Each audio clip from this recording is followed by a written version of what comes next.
Welcome to another edition of the Business Plain and Simple podcast presented by the ReGroup Advisors. I'm your host, Tiffany Stone, and it's our goal with this and all of our podcasts to guide prospective and current business owners on their journey to prosperity. We'll show you what to do and what not to do in this ever-changing environment. Today, I'm thrilled to be joined by Bill Crose of Adyton and Mike Kaszubski of ReGroup Advisors. Welcome, gentlemen. Now, Mike, how's it been working with Bill?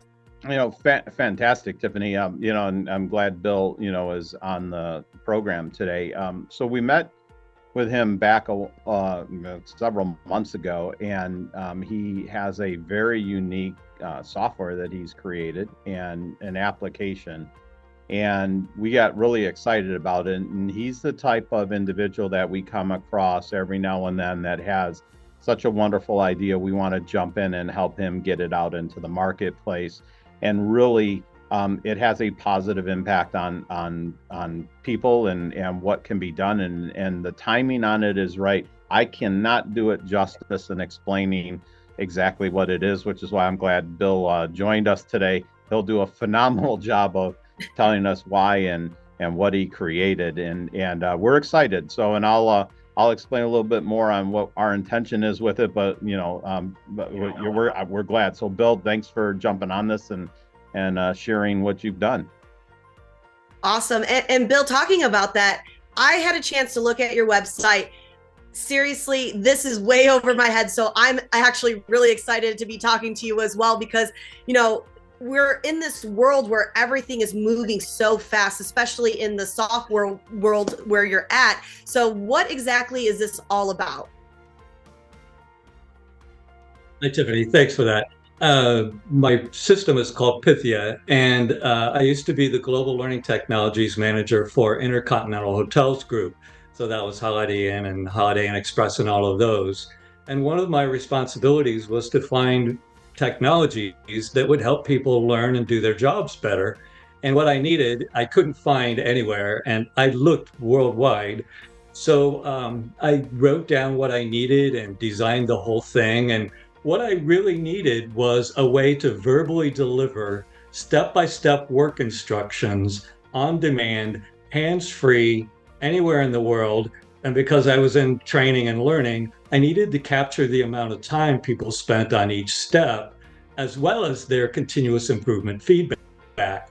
So once I had it all designed, I had to go figure out how to have it made it. And that's exactly what the system does. So if you're a bartender, cook, housekeeper, but really anybody who works with your hands, you can get step-by-step instructions on how to perform your SOPs through this system, and we can keep track of how long it takes you to perform each step. And that data will tell us where you need coaching, where you need training, if you need training, and where the process can be improved. It gives you all that data that training and learning data just can't do.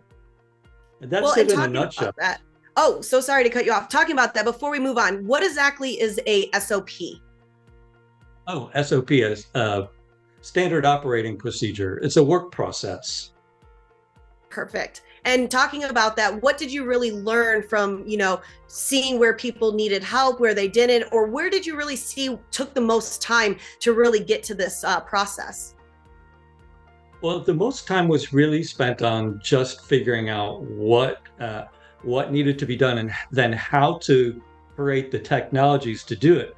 Because when I started, there wasn't even an Amazon Echo out. So there wasn't this voice recognition software that could be used. So we had to develop the entire thing.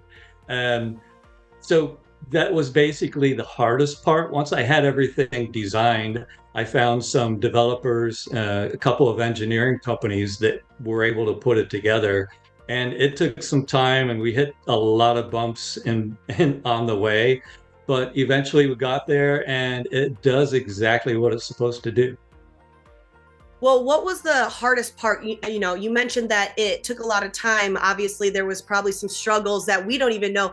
Like you said, you were creating this software that we are so similar to when you talked about the Echo, but the Echo didn't even exist when you were doing this. So how did you think beyond where we are today, or beyond even 5-10 years ago when those products did come out? How did you say, hey, this is where we're going to go. This is where I need to be, and I'm going to be there before anybody else? I didn't worry about it. All I did was I knew this is exactly what I wanted and what IHG needed at the time. And I knew it's what people who worked with their hands needed. And I couldn't stop thinking about it. It was exactly what we needed. So I just had to spend the time and the money to do it. That is wonderful. Well, Mike, going to you. Now, I know this is something that ReGroup wants to take to their national client base. Why is this so important for you? And really, what was that, little check mark, the light bulb going off saying, hey, what Bill created is what everybody needs? Yeah.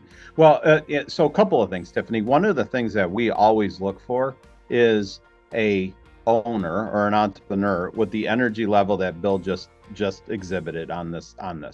You can see he's passionate, he's excited about it. He found an issue, found a gap where everything was at, and then just designed something to solve the problem.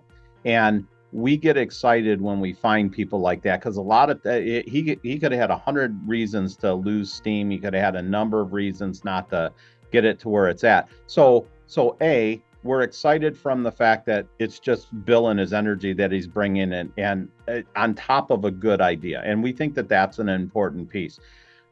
We looked at this and said, in today's market, and we play in a lot of vertical space, so healthcare, manufacturing, food and beverage, etc. And it resonated with us that he came up with a solution for staffing shortage, because staffing shortage makes train the trainer harder, right? You don't have the staff to spend the time to start training people. There is no mechanism. Most people, when they're doing train the trainer, don't have a mechanism to track how well somebody's doing. It's, I spend an hour with you, I show you the process, I leave, I got my own duties to do. And then the owner or whoever is managing that person really doesn't have any metrics to determine whether or not the training worked or the person's getting more proficient. And so it creates a lot of anxiety for a new employee walking in, because that's what a new employee says all the time. Man, there's 40 things I got to learn and there's no manual. And the person training says, I'm going to give you 15 minutes. I'm going to show you 3 times. They're going to walk away. And there's the gap, right? So Bill fixed that. We see that super important now. Once again, with the onboarding process, we can embed this into onboarding. You think about it in healthcare, you think about in manufacturing, you think about food and beverage. There's standard procedures that they have to do. And if you've ever taught somebody how to drive and you've had that experience, I will tell you, back years ago when my son was learning, you forget how much you do instinctively. And so if you're verbally training somebody without a set format, it's easy to skip steps. This forces that in there and then gives the goals and the mechanisms there. So we see it as a cost savings tool. We see it as an enhanced training tool. We see it as a benefit to an employee who comes in and doesn't have the anxiety of, well, I'm in a new job, I need to perform, and now they think that they're not. So they get feedback. And because it's multi-sector and we have clients in all those areas, we started to talk to our clients and say, hey, not only did we solve your training issue, but with a remote workforce now in today's world, the people you hired in Arizona and you're a Florida-based company, guess what? We have a mechanism now that bridge that gap, like you're standing there and you get quantitative data back to monitor and help loop back in where you need to focus. So this resonated with us. We got excited. We own a company called Red Tie Sales, which is our sales arm for stuff like this. And they're taking this project on and they're going to go out into the marketplace and get this, spread across the country and continue to help Bill grow. And with his energy, we're excited. No, it's really, really cool. And especially like you were talking about, there's a few points, the remote workforce, that's exactly what we're doing right now. and everybody does get nervous. I still even get nervous, but that's, you just want to do well. This is something that you're going for 9 times out of 10. You're very passionate about it. This is the next step for you, but you don't want to be scared. And, this is kind of, a question that I just want to ask you for, Bill, going forward and talking about this. I think that's wonderful. What are your thoughts about this whole AI generation that is coming about now, especially where you can go to fast food restaurants and sometimes there's not even a cashier there because everything's either done via credit card, Apple Pay, Cash App, everything that you have, Venmo. And it seems like more and more companies are becoming digital based. So how will you be able to incorporate this AI generation that's coming up with what you've created? Question. And I love it. What's happening in the world and the United States these days is there's accelerating innovation. It's accelerating so fast that it's going to outpace learnability, meaning that there will be so many things that you can't memorize, you can't learn, and somehow you still have to perform them. So we look at the US Patent and Trademark Office productivity, and in 1979, they granted 30,000 patents for US origin utility patents. And in 2019, they granted 167,000 of the same patents. Now, if you project that forward, there's going to be 11 million patents coming in the next 40 years. So what that means is there's going to be so many new things, and all those things begin with prototypes and new processes. And all those prototypes and new processes begin with people who work with their hands. We will be more than busy with 11 million new products coming out. That is really, really cool to hear. And, somebody who was on the forefront of creating this program to be able to do that, and it's really nice. We look at certain things, like YouTube or certain things to learn some stuff. And now you're kind of condensing it, making it specific for you, so you know that you're getting the right information from the right people. And I know many times out in the workforce, you're learning from somebody who doesn't necessarily know what they're teaching. And at least with this way, you can streamline it. Everybody's going to have the same amount. You can figure out where they go. I'm a type of person that, like you said, I have to use my hands. I can remember tons of things, but if I don't write it down or verbally say it, 9 times out of 10, it doesn't stay in my head. And this way, your program is going to be able to be like, this is where you need to focus on a little bit more. This is kind of where you're great at. And I think this is wonderful. This is really, really cool, Bill. Thank you so much, for providing all that great information. Mike, do you have any last words about what Bill's creating, where we're going in the future? Because we're really close to where people thought back in the 80s and 90s that we were going to have flying cars. So, this is really cool that this is happening.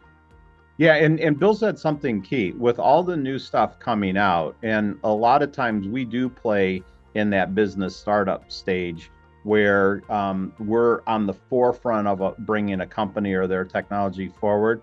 And Bill's exactly right, and that is a key area where we also see this application of helping somebody create that piece that goes along with their startup that then allows them to grow. So lot of wonderful things that he's accomplished. We're honored and excited to be able to work with him and get this out there. And we think it's going to have a great impact on people across the board, not only employees, but the company owners. So I tell you, Tiffany, you hit the nail on the head. It's very unique. And it's definitely going to be something that will take hold and grow. We'll be doing a podcast in time when hopefully he'll still appear when he's on one of the major stations talking about it. We'll try to get him back at that point in time. So get your autographs now, people. And you never know, we could all be standing and we could visually see each other, and be generated. It's going to be awesome. Yeah, well, thank you guys so much for joining me today. And of course, Bill, Mike, thank you guys so much for providing some great information. And And that will do it for another edition of the Business Plain and Simple podcast presented by the ReGroup Advisors. Thank you so much for listening, and make sure to follow our podcast wherever you guys get your podcasts so you don't miss out on future episodes. You'll be notified as soon as they are released. And if you guys want to catch up on any past episodes, you can see those in our podcast feed as well. And if you guys are interested in any business advising services offered by the ReGroup Advisors, you can contact them at 888-248-7077.